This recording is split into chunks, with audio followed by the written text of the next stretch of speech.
찬미 예수님, 교우 여러분들 안녕하십니까? 네, 오늘은 성지 주일입니다. 복음이 길기 때문에 복음은 생략하고 강론만 녹음을 하도록 합니다. 그리고 이 강론은 미사 때 했던 강론과 비슷하지만 조금 더 보충해서 따로 이렇게 녹음을 하고 있습니다. 여러분들이 그렇게 이해하시면 되겠습니다. 미사 때랑 조금 다르다 뭐 그런 느낌이 드실 겁니다.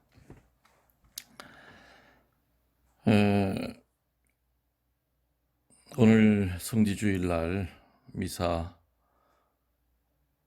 못 드리셔서 많이 속상하시죠? 다 그럴 겁니다. 우리 서운동 교우분들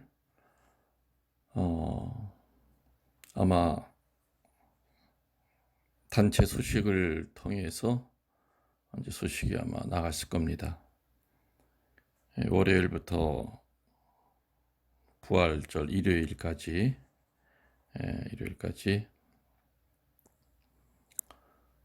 성당 옆에 문을 개방을 하겠습니다. 그래서 성체 조배를 하실 수가 있겠습니다. 그 대신 또 주변의 시선도 우리가 생각해야 되기 때문에 그룹으로는 오시지 마시고 이렇게 한 명씩 이렇게 오셔서 성체 조배해 주셨으면 좋겠습니다. 아마 조금이라도 이제껏 성체 앞에 성체를 못령하는 것만이 아니라 성체 앞으로 가보지도 못한 시간이 꽤 많이 흘렀지만은 특별한 주간이기 때문에 여러분들이 개별적으로 성당 안에서 조용히 그리고 규칙을 잘 지켜주셔서 조배해 주시면 감사하겠습니다.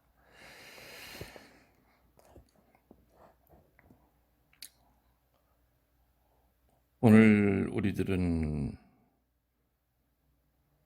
성지가지를 들지도 못하고 또 사제와 같이 예루살렘 향하는 그 예수님의 그 모습을 재현하지도 못했습니다. 그런데 성경에 오늘 보면은 오늘 예수님이 나귀를 타고 들어가십니다. 근데 이 장면을 볼 때마다 참 예전에 예수님 모습 같지 않다.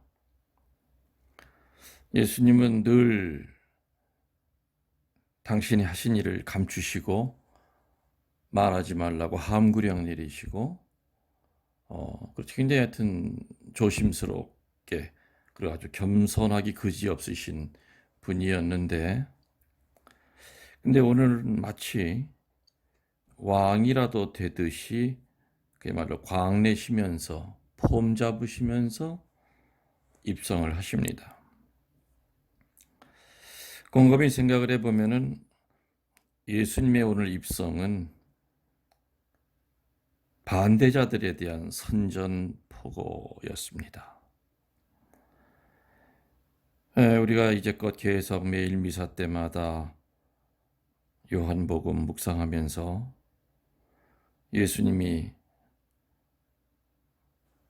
사형 결정, 예수님의 그 사형 결정을 내리기까지 그 신성모독이라고 하는 그 죄명에 예수님을 그 굴레를 씌워서 허시탐탐 예수님을 언제 잡아갈 것인가만을 이제 엿보고 있는 그야말로 수많은 반대자들과 적들에 둘러싸여서 늘 예수님의 목숨은 위태로웠습니다. 그리고 이제 당신의 때가 된 것을 아시고 이제 입성을 하십니다. 어찌 보면은 이제 마지막으로 그동안 나를 괴롭히고 나에게 중상모략했던, 그리고 나를 해하려고 했던 그 많은 사람들에 대한 마지막 선전포고의 모습이 아니겠는가 하는 생각을 합니다. 또 예수님이 오늘 이 나귀 타고 가셨던 이 때도 사실은 예루살렘 백성들은 호산나 다윗의 후손이여 하면서 외쳤지만은, 그러나 사실은 결코 좋은 분위기는 아니었을 겁니다. 죽으러 올라가시는 길이었고, 또 얼마나 많은 그 예수님의 동향을 살피려고 하는 사람들이 구석구석 숨어 있었겠습니까? 보통이라면은 이런 환경 속에서는 몸을 숨기는 것이 상례지만, 그러나 오늘 예수님은 마치 삼국지에 나오는 것처럼 여포야 나 들어간다 하면서 아주 당당하게 환호를 받으면서 입장을 하십니다. 그런데 오늘 이 백성들의 이 대대적인 환영을 조금 분석을 해보면 진실성이라든지 어떤 믿음성 이런 것과는 별 관련이 없어 보입니다. 현세적인 삶을 구하는 그들이었기 때문에 종살이로부터 식민지로부터의 정치적인 해방, 그리고 나아가서는 선민으로서 전 세상을 지배하려고 하는, 그것을 실현시켜주는 현세적인 삶을 충족시켜주는 메시아로 기대했던 거였지, 영생의 메시아를 기다렸던 건 아닙니다. 근데 그들의 생각과는 다르게 예수님은 그런 메시아의 역할을 하지 않으셨습니다. 그러니 백성들의 꿈은 일순간에 무너졌습니다.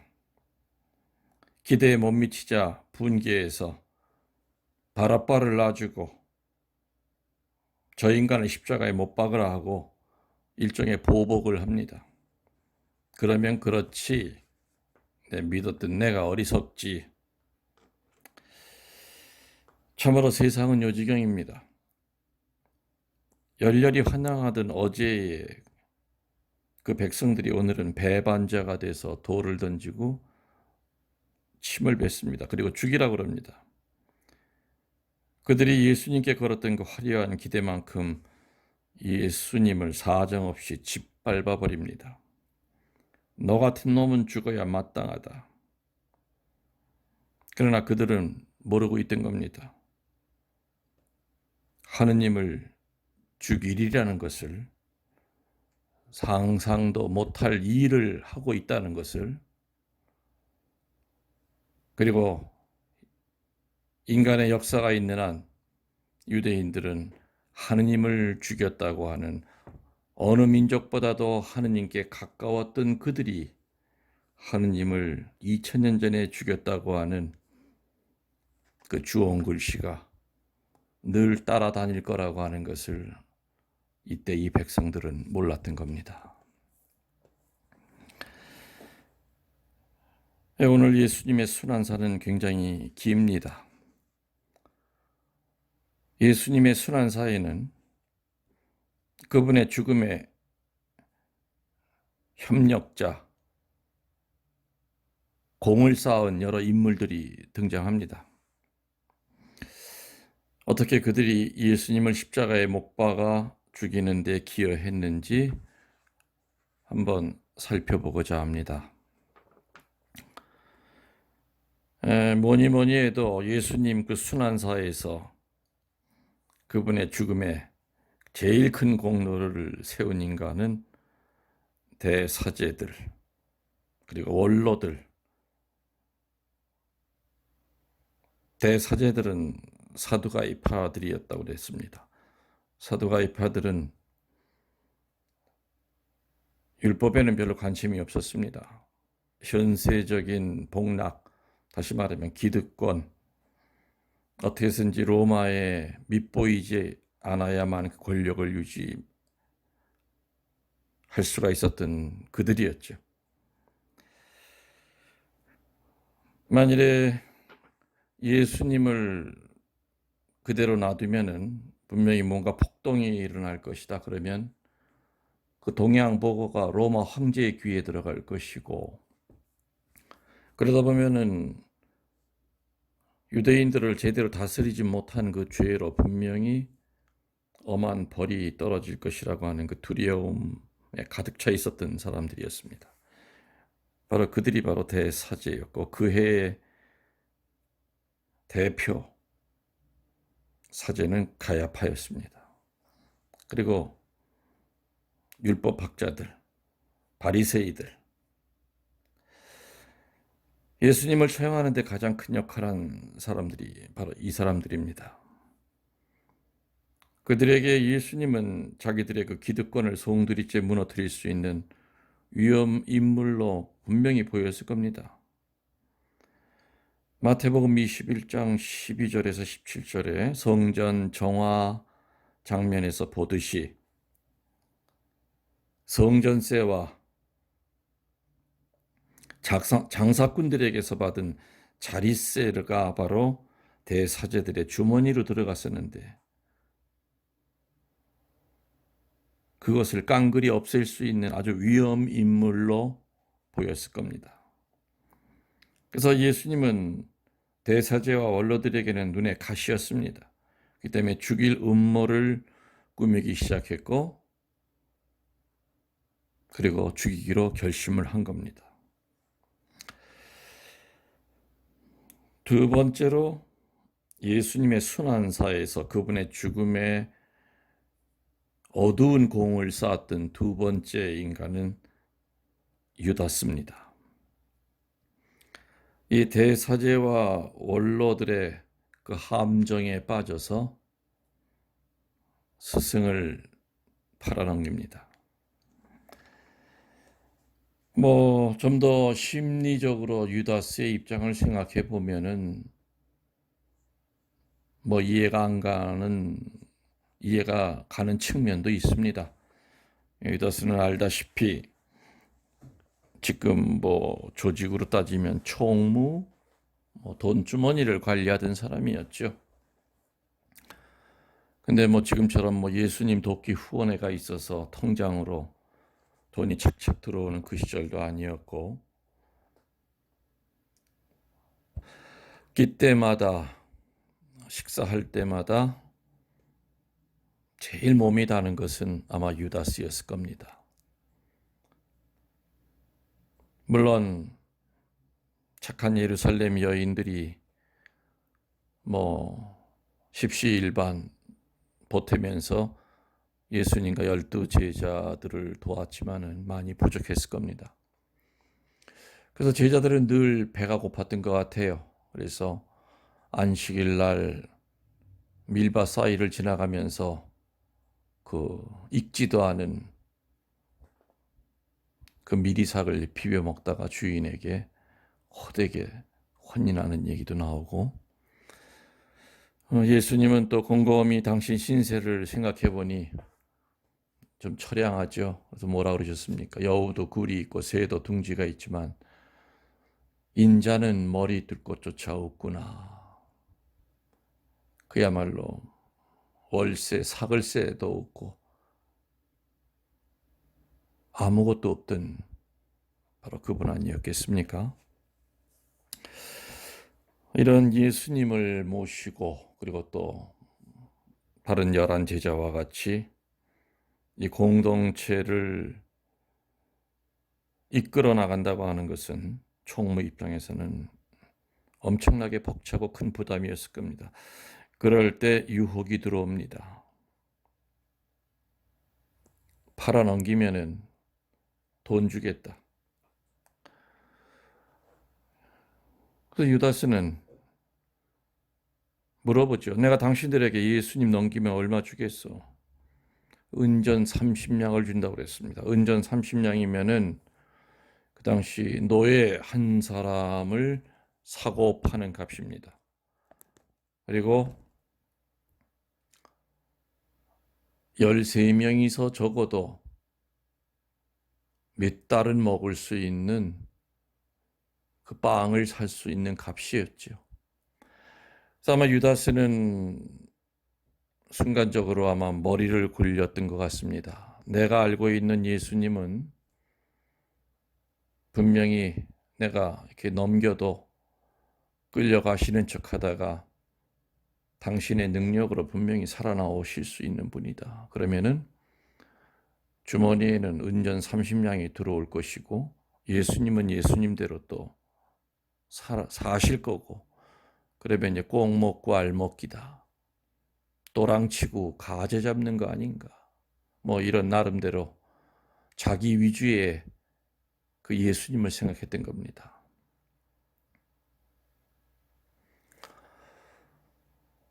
그래서 팔아 넘겼지만은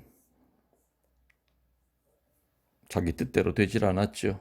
예수님은 도살장에 끌려간 어린 양처럼 맥없이 끌려가십니다. 쫓아가면서 지금쯤은 뭔가 예수님의 행동을 보이실 텐데 왜 저렇게 매맞으시고 저렇게 가만히 계실까? 왜 저항을 못하실까?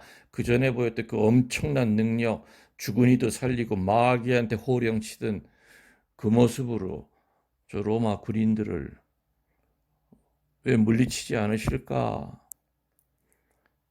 그렇지만 유다스의 생각과는 전혀 다르게 그냥 비참하게 너무나 애통하게 돌아가십니다. 유다스는 어떻게 할 수가 없었을 겁니다. 내 계획은 이것이 아니었는데 내가 아무리 지금 당장 돈이 귀해도 또 그 돈도 뭐 내 개인을 위해서 쓰려고 했던 돈도 아니었고 내가 은년 30냥에 선생님 죽기를 바라는 그런 인간은 아닌데 결국에 유다스는 성모님 곁으로 못 갑니다. 그리고 볼 수가 없었죠. 그래서 스스로 목숨을 끊습니다. 자기가 원하는 모습 그대로의 그 예수님을 그리고 마음속에 이렇게 그리고 있는 사람의 대표적인 모습이 유다스입니다. 내 안에 계신 예수님은 이래야만 돼 라면서 본인이 예수님을 만들어 갑니다. 이 돈에 대한 욕심과 분별 없음은 인간을 눈멀게 합니다. 그래서 돈이 하느님인 사람에게는 어쩌면 당연한 일이겠죠. 아마 그래서 돈 때문에 인간의 역사 이래로 밀고도 있고 배신도 있고 청부살인도 있고 이거는 어디나 있어 왔던 것 같습니다. 사도 유다스는 예수님의 죽음에 분명히 깊이 관여한 공로 쌓은 사람입니다. 조금만 더 생각을 했었으면. 근데 유다스는 자기가 원하는 그 모습대로 예수님이 되어지기를 바랬던 겁니다. 근데 그렇게 안 됐죠. 그래서 목숨을 끊었던 겁니다. 세 번째로 예수님의 죽음에 깊이 관여했던 세 번째는 12 제자들입니다. 현세적인 출세를 꿈꾸면서 예수님을 따라다녔던 그 제자들은 스승님이 체포되자 그 다음에는 우리들이다, 우리도 잡히면 죽는다,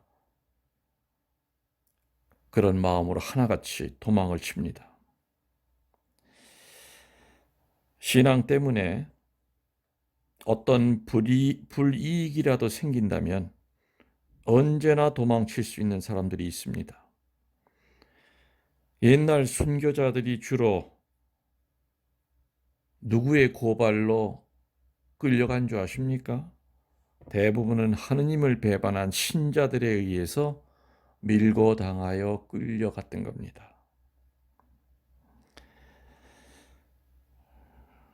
우리나라 역사는 독재 시절이 굉장히 길었습니다. 그 독재 시절에도 우리나라에서도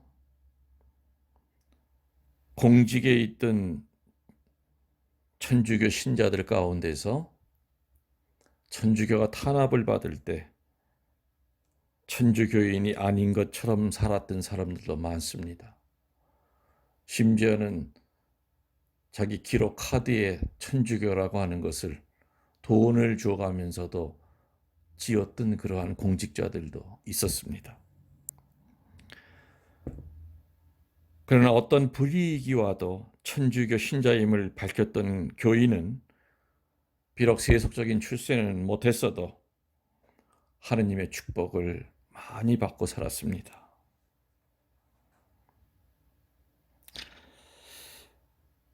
그리고 그 밖에도 예수님의 죽음에 관여했던 인간들이 또 누구인지 혹시 이렇게 떠오르십니까? 성난 군중들입니다. 그 군중들 가운데는 예수님의 기적의 수혜자들이 많았습니다. 오병이어의 기적, 또 4,000명을 먹였을 때 그 자리에서 하느님을 찬미했던 사람들, 눈이 멀었다 눈이 뜬 사람들, 마귀 들렸다가 마귀가 떨어져 나갔던 사람들, 하느님에게 받은 그 은혜를 배반합니다. 망은의 죄를 집니다. 그리고 바라바를 놔주고 예수를 죽이라고 소리 지릅니다. 호산나 다윗의 후손이여 하면서 나무를 흔들고 성지가지를 흔들었던 그들이 폭도로 변합니다. 폭도로.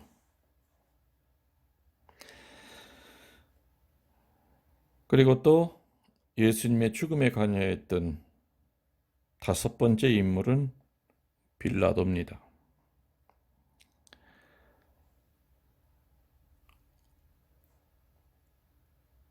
로마 황제를 대신해서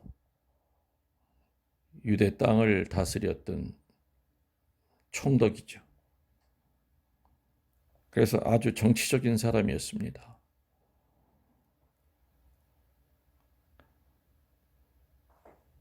만일에 이 예수라고 하는 인물 하나 때문에 뭔가 여기저기 시끄러운 일이 생기면은 자기의 정치 생명에 분명히 영향이 올 거라고 하는 그 생각 때문에 이 양반이 죄가 없는 것을 알면서도 그 예수님을 죽이라고 내줍니다. 그리고 손을 닦습니다. 이렇게 지금 살펴본 대사제들과 원로들, 그리고 유다스, 12제자, 성난 군중들, 빌라도, 바로 이러한 사람들이 예수님을 기득권 수호 때문에, 돈 욕심 때문에, 비겁함 때문에, 정치적인 출세를 위해 사지로 내몰았던 겁니다. 그래서 예수님의 죽음은 인간의 그 죄악의 공모 작품입니다. 그래서 우리는 이 성주간에 이제껏 살펴봤더니 다섯 인물 가운데 과연 나랑 이렇게 겹쳐지는 그런 인물은 없었던가 살펴보고, 또 내가 그렇게 살았다면은 나 역시도 예수님을 죽음에 내몰았던 그런 죄인임을 고백하고 새로 사는 길을 택해야 됩니다. 한마디로 주님은 너 때문에 돌아가신 것이 아니라 바로 나 때문에 돌아가셨다고 하는 것을 절대 잊어서는 안 될 겁니다. 사랑하는 교우 여러분들, 성주간 동안 많이 안타깝고 힘드시겠지만은 그래도 우리들은 어둠 속에서도 강해질 수가 있습니다.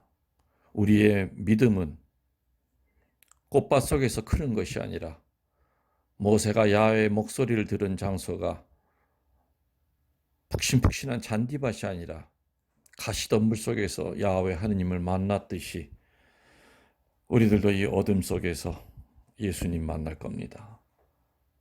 그리고 새롭게 부활하고 온 인류가 다시 한번 영적인 세탁을 하여